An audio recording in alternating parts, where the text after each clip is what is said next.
As a parent of a child with a sensory processing disorder, I am sure that you understand that there are lots of opportunities to make mistakes. I've made tons of mistakes over the years, so I hope that this video will help you overcome any of those mistakes or anticipate them before they happen. So I'm going to share with you mistakes to avoid when parenting a child with a sensory processing disorder. If you're new to my channel, I'm Michelle. I'm a mom of 5 children, and at least 2, if not 3 of our children have sensory processing disorders. And I think honestly, all of us have a little bit of a sensory sensitivity. It seems that way. As I talk to my adult friends, there are different things that we have found over the years that are maybe make us feel upset or bother us, or a sound bothers us or something like that. So we all have our own individual sensitivities. But the difference is that a child with a sensory processing disorder has sensitivities to almost everything. So going through their day-to-day life can be very, very stressful. There's the example that I'm sure you guys have probably seen by now of what it is like for a child on the autism spectrum or a child with a sensory processing disorder to walk into a store.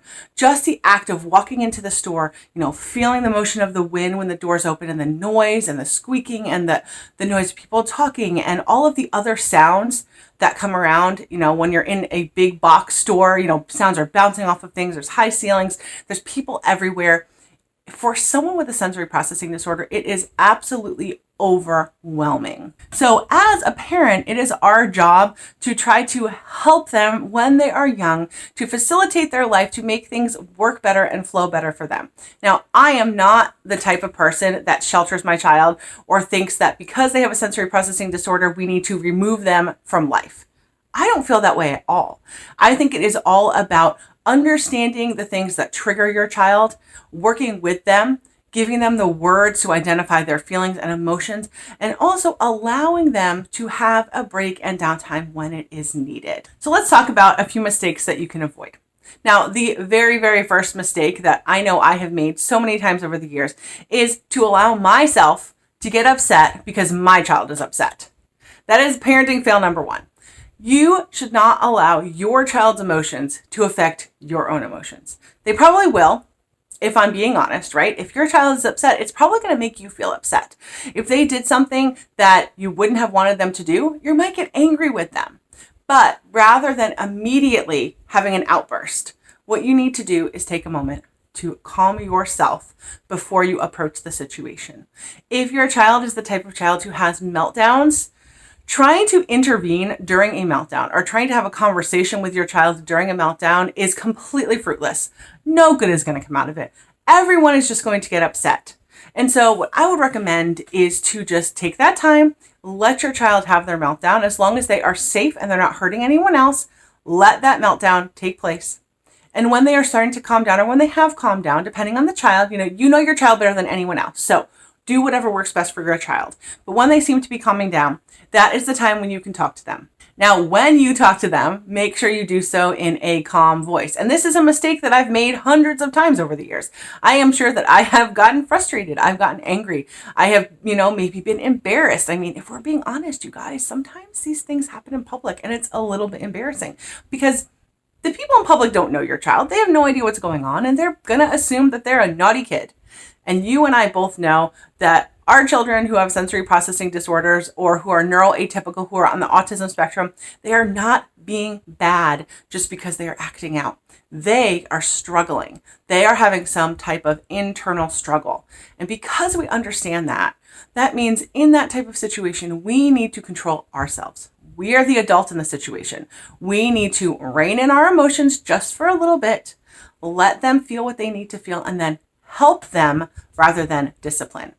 Now, if you run into a situation where maybe you have an older child who is throwing a tantrum, not a tantrum, I don't like to call them tantrums, but a meltdown, an autism or sensory processing disorder type of meltdown, which is not the same thing as a tantrum. It's just not. It is more about that own child having a major struggle within themselves that is greater than just some type of power struggle or unhappiness because of something. It's much deeper than that. So if they're going through something like that, as long as they're not hurting anyone, let it be. But if you run into that situation where maybe they are kicking something and they might break it, or maybe they're possibly going to get in the way of another person, you will need to intervene. You will need to take take over, take care of that child and the other people or objects that may be in their way. So definitely in that case, intervene. Don't just let it go. But, my recommendation would be the first most important thing is make sure your child is safe. Then remove yourself from the situation so that you can calm down. And then when they have calmed down, then you can actually talk to them about the situation. And for some children, calming down may mean they need just a big bear hug from you. And they may not want it right away. And you may need to watch and try to figure out when is the moment that they want this bear hug. So you are going to be the only one that can figure this out. I can give you all the tips in the world, but they may not work for your child. I mean, that just is how it is. We are all so incredibly different.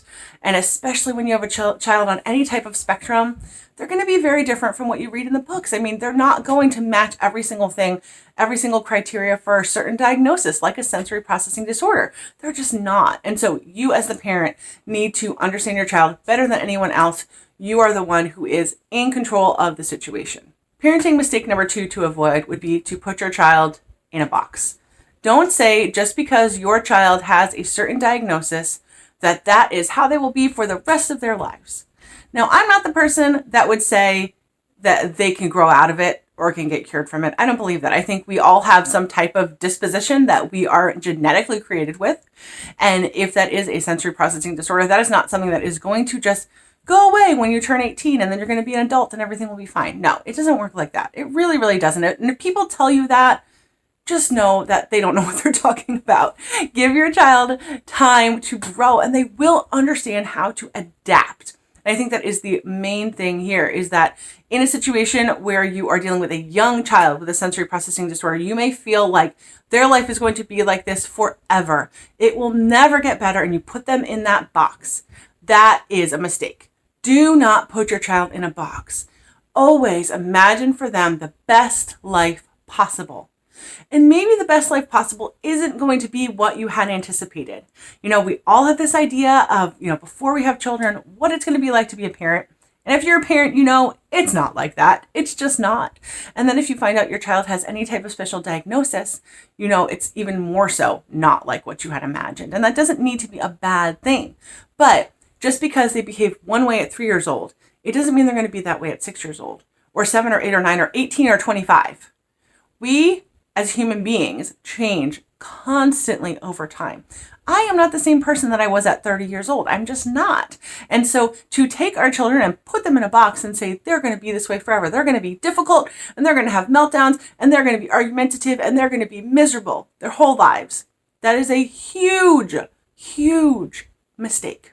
I have a child in my family who at the age of 6 would have 2, 3, 4 hour long meltdowns where he would just cry and scream and kick, and he was just miserable. And now he is about as normal, whatever that word may mean, as you can get.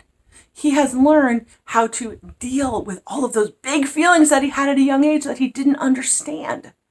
And so he is able to say, I need some alone time. I need to talk to you about this. I am feeling blah, blah, blah, whatever it may be. Because over the years, we have given him the opportunity to understand that, to understand, what he's feeling. We've given him at a young age the words. I am feeling frustrated. I'm feeling stressed. I'm feeling angry. I'm feeling sad. Give them at a very young age, much younger than 6. Give them 2, 3 years old. Give them those words. Maybe they are throwing a tantrum at 3 years old because there's a lot of willpower going on around that age. Give them the words. I'm frustrated. I'm disappointed. Give them the words. And then when they're older, when they're teenagers, when they're adults, they will understand themselves so much better. Because being someone on a spectrum with a sensory processing disorder can be very difficult. It can be exhausting. But if they have the language to be able to explain that, it can help them work through it when they need to. Because even myself, I don't necessarily think I have a sensory processing disorder, but I definitely have some sensitivities. And I do not enjoy crowds. I don't. They stress me out.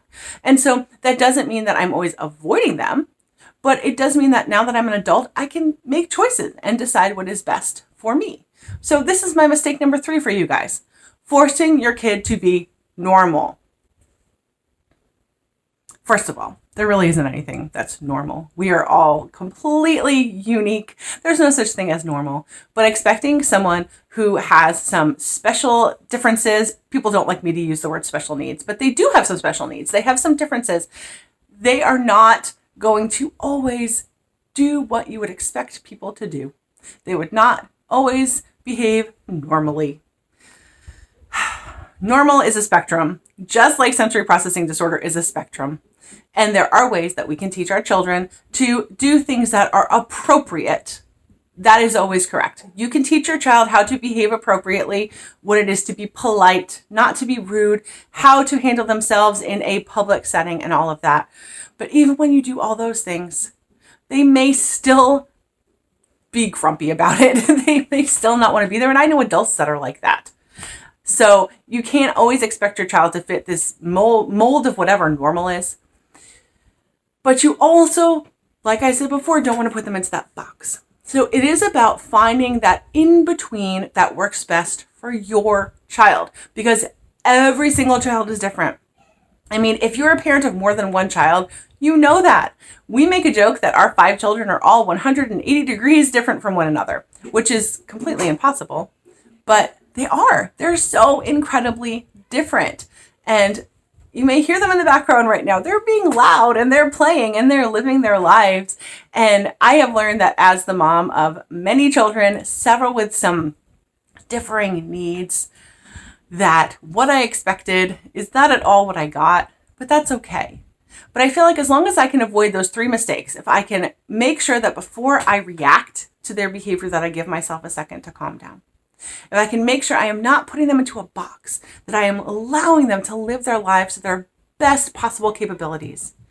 And if I'm not expecting them to be normal or to fit into some type of stereotype that we have for what the normal person should be, you know, I feel like in that sense, I am doing the best that I can possibly do for my children. But even if you avoid these 3 mistakes, you guys, it's not going to be perfect. It's just not. You are going to have moments where you're going to get frustrated and you're going to yell.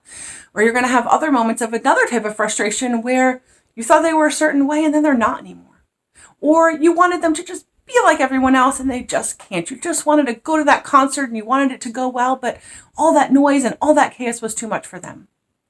It's okay to feel frustrated. It is okay to grieve the loss of what you thought life was going to be like. Because I guarantee if you're watching this video that this is not the life that you had anticipated. And it's okay to feel sad about that sometimes. But it is not okay to let that feeling control you and your actions and your thoughts towards your child. Because we are all created so differently. We're so unique. And we all have these amazing strengths within us. And for your child with a sensory processing disorder, you just need to help them find them.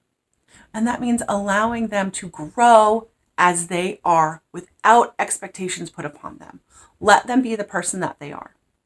I hope that these 3 things are helpful to you.